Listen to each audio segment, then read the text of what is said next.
We're talking with Marty Reimenschneider, a longtime Nebraska broadcaster who has also served as the executive director and president of the Nebraska Broadcasters Association. Welcome to the Nebraska Broadcasting History Project, Marty, something that you know a great deal about. So first of all, please spell your name for us so that we make sure for the transcript that everything is correct. Okay, it's Marty, M-A-R-T-Y, Reimenschneider, R-I-E-M-E-N-S-C-H-N-E-I-D-E-R. Now, you use Marty, but your legal name is George Martin. Okay, so we can find you in terms of all the kinds of things on the internet and so forth in terms of doing this. Remind us how you got interested in broadcasting. I grew up in a town about 100 miles south of Chicago, so my influence was Chicago radio particularly. I listened to Wally Phillips on WGN, and I listened to stations in the general area too. There was a station in Champaign called WDWS, which was owned by the Champaign-Urbana News-Gazette. But my real interest in radio began when I was listening to WLS in Chicago. And interestingly, I worked for a gentleman by the name of Ralph Bodine in Omaha, who was the first GM at WLS when it switched from a Prairie Farm station, and it was really an ag station, to becoming a top 40 radio station. And so I was enamored and used to listen on my transistor radio hidden under my pillow at night so I could listen to WLS in Chicago and WCFL and Barney Pip and all those great jocks that were on the air then. It wasn't really my interest at that point to be a broadcaster. I grew up in my dad's drugstore there in Paxton, and I was an apprentice pharmacist, and my avocation was to really to succeed him in that drugstore and to be a pharmacist. However, I had very little aptitude for chemistry, which really doesn't go well when you want to be a pharmacist. So I was in pharmacy school, both at Illinois and then later at Butler University. And then I dropped out and decided to go to a junior college down in southern Illinois at Mount Carmel, Wabash Valley Junior College. And they had an on-campus radio station. And I had a friend that worked at a beautiful music FM station there called WSAB. And it was one of these automated FMs in the 60s, which played beautiful music. And he sat there and read magazines all day long, and would cut a weather forecast once in a while and maybe do an occasional rip and read newscast. And I said, "You get paid to do this?" And he said, "Yeah." And he says, "Well, I think I want to take a broadcast survey course," which I did, and I liked it. I found that it was interesting and it went along well with the speech courses I was taking. And ultimately I ended up at Southern Illinois University and graduated there with a degree in communications and got my first job in radio at WSON AM and FM in Henderson, Kentucky. That was my first entry into the industry. What was the next step after Henderson, Kentucky? Well, I became manager there and stayed there for about 15 years. And then I got the ownership bug that happens to some broadcasters, and I, along with a partner, bought a standalone Class A FM over in Benton, Illinois, WQRL FM. And we took over a radio station that was being run by a gentleman that owned a music store who had really very little knowledge and ability to run a radio station. It was in a very competitive area. It's a fairly high concentration of population and radio stations in that part of the country, but that was like getting a master's degree in business working at that radio station for a brief period of time. And then subsequently from there I sold my interest in the station. I worked in Nashville for South Central Broadcasting for a brief moment, and then I got the call from a friend of mine to interview with John Mitchell at Mitchell Broadcasting in Omaha. What year was that? That would have been 1986, and I came in initially as the general sales manager over that station, and then we helped put on KKAR 1180 AM in 1987. And KQKQ, Sweet 98 it was called, was a legendary radio station by the time I got there. And my job was to go up against a very competitive situation. KGUR at the time was also top 40, and we were in a battle royal. But we ultimately prevailed and fended off two other competitors that tried to compete with us in our format. But we were a bigger-than-life radio station. We did big promotions, and we were very successful financially. And working for John Mitchell was a joy, and it was indeed a family operation. What was the power and where was the transmitter located for Sweet 98? What was the power? Technically, it was 100,000 watt FM at, sorry, I didn't know that was on. It was 100,000 watt FM, but it was at a smaller location, and in about 1988, John upped the power, and we went up on Channel 3's tower up in Crown Point, and became a really regional radio station at 100,000 watts and about a 1,500 antenna height. What would be an example of one of the successful programming and promotion ideas at the time? There were many. I think one of the things that sticks in my mind, and it applied not only to KQKQ, but later KGDE, which was called The Edge, which was a station we acquired at 101.9 FM from Lincoln and moved it up. But we started doing mega concerts, and we had Sweet Stock, which brought in top flight entertainment, and we would get 25,000 people at a location. We had Edge Fest, which was done at Exarban at the time. Still holds one of the records as one of the most attended concerts ever, and it was very lucrative for us, as well as great exposure. And we did things like nostalgic hops, where we'd bring in old groups, and we would go to Peony Park and have a concert, and people would dress up in period outfits and dance, and we just had a lot of bigger-than-life events, and it drew a lot of attention, and really kept the radio station in the forefront of the community. People still call that station Sweet 98. For clarification, Peony Park was? Peony Park was a park in Midtown Omaha, which was a entertainment center, so to speak. It had rides, it had a beach and a lake, and it had a nice building and an outside park where people could come, and there were a lot of concerts at Peony Park back in the day, and they would have outdoor concerts in the Royal Grove there as well. And one of the big promotions that the station did back in the day was Sprite Night, which was basically a DJ playing music, but it would draw 3,000, 4,000, 5,000 kids a night, and was successful for many, many years as Sprite Night. Who was the general manager when you were the GSM at that point? The general manager, when I first came in, was a combination general management situation. There was a GM over administration by the name of John Ginsky, and he was flanked with a GM of programming, Mark Evans. And eventually that ended about a year after I got there, and they brought in Ralph Bodine, who I alluded to earlier, who had been a legend in broadcasting, started the ABC networks, radio networks, and came home to Omaha to finish his career. And he was a real mentor for me and taught me a lot about management. How many years were you with the Mitchell stations? With Mitchell, I was there from 1986 to 2001. John sold the radio stations at that point to Weight Radio, and I stayed on for about a year and then decided to make a career change at that point. Now, you were Executive Director, President of the Nebraska Broadcasters Association, but before that you were the elected Chairman of the Board when you were still at the Mitchell stations. Talk about being the Chairman of the Board before you were the Executive Director. That was pretty interesting. Up until that point that I became a board member, and I replaced a lady by the name of Diney Landon, who put a station on the air at 105.9.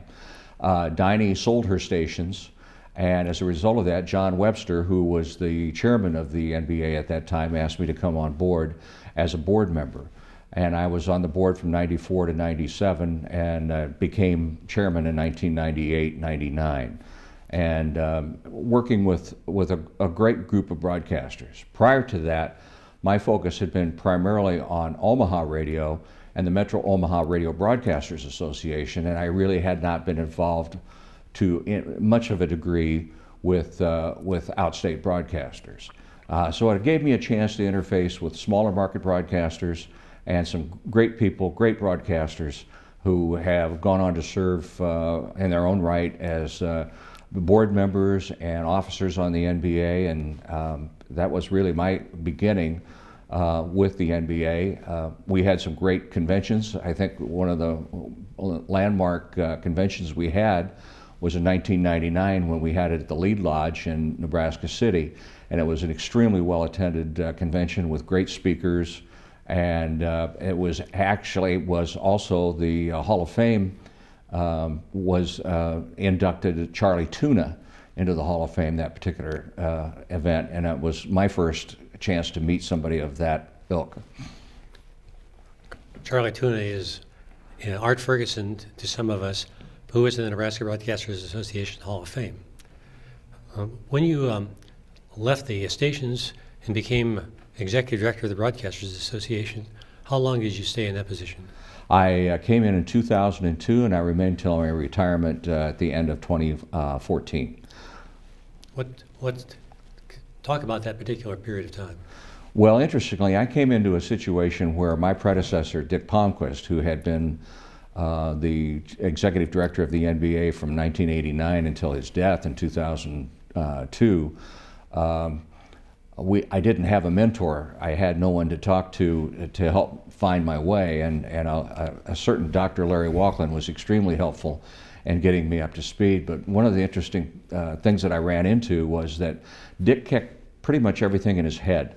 His filing system really consisted of file folders stacked up on the floor, and you were lucky if you could find your way around inside his little office to find a seat. And so things were in total disarray, and I came in to the office 6 weeks in advance of the 2002 convention. Nothing had been done for the convention except that the sitting chairman at the time had already arranged for a golf outing. But that's as far as we went with it at that point. Who was the chairman? Steve Morris from NTV in Kearney was at the time the chairman. And that was a unique experience. It was a tough slog, but with people who helped me out were some of the board members, one of which was his successor, Dwight Lane, who became the chairman the following year, was extremely helpful in helping me put together that convention that year. During the years that you've been with the Nebraska Broadcasters Association, how has the industry changed?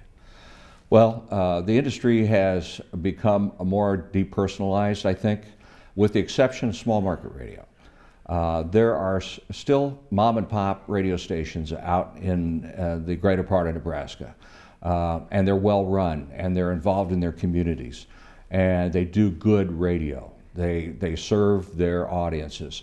Not so much in the larger cities, particularly my experience was really in Omaha, where when I came in there were 9 separate owners, and it became to the point, it was consolidated down to the point where there are now only 4.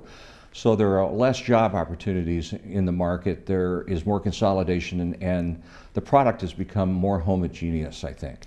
And it's not as innovative as it used to be. What's the role of the association? The association is a trade association which is created to support both radio and television broadcasters across the state, to provide an annual convention for learning purposes, to provide sales training, legal help, if you will, and advocate for broadcasters in the state. We are active lobbyists in Washington, D.C., in concert with the National Association of Broadcasters, and we work very hard to try to further the interests and protect the interests of broadcasting in our state. How have you felt that the elected representatives in Nebraska have related to the broadcasting industry through the association? During my tenure at the NBA, I would say that we batted 1,000. Whenever there was an issue that required federal oversight, we were able to gain the trust and the help of all 5 of our elected delegation. Particularly one, Lee Terry, who served on the House Commerce Committee, was extremely helpful, as well as Ben Nelson, and really all 5 of our elected officials were supported every cause that the NBA had to lobby for in concert with the NAB.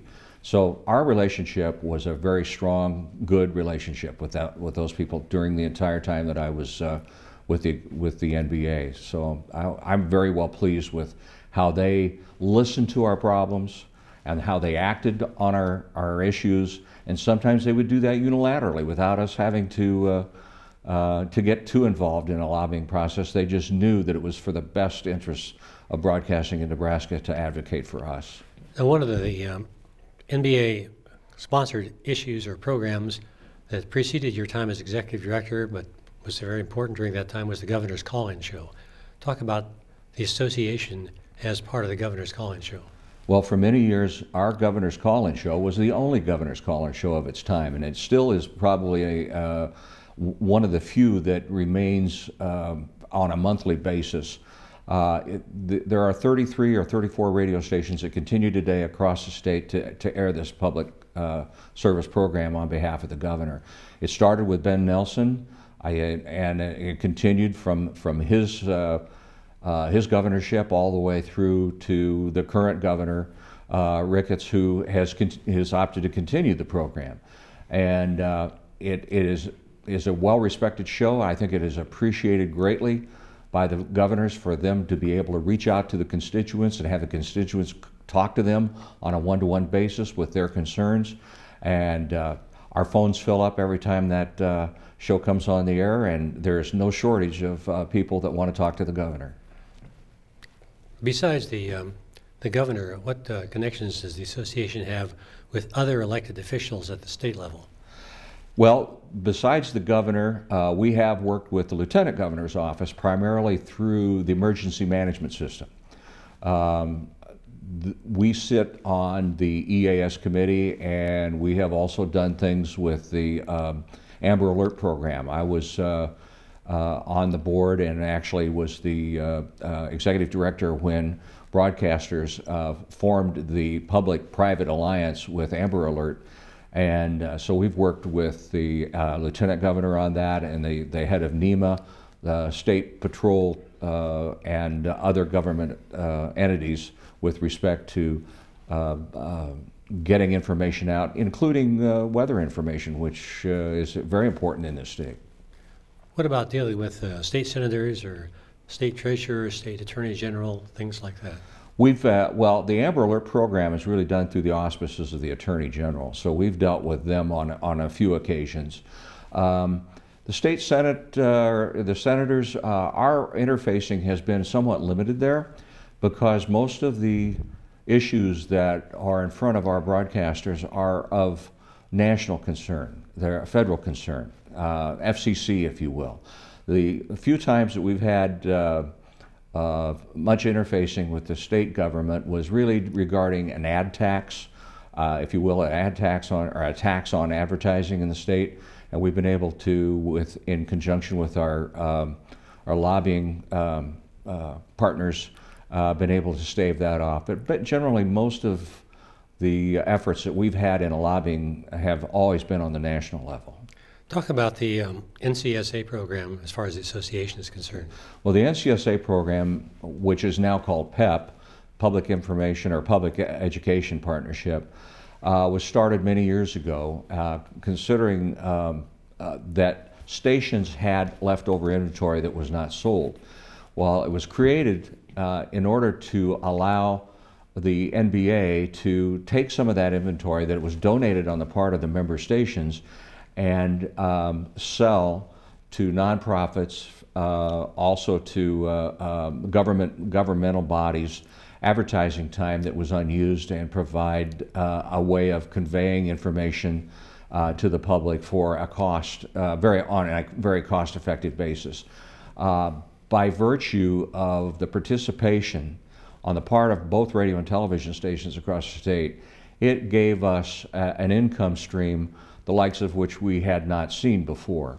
When I came into the office, we were hand to mouth, and our ability to do much was constrained by the fact that we didn't have a lot of money.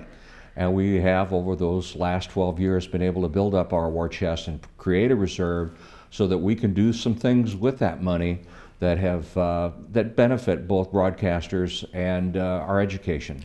Now, you've traveled widely and you know executive directors in many states. How does our association at all levels compare with ones that you may be familiar with in similar states?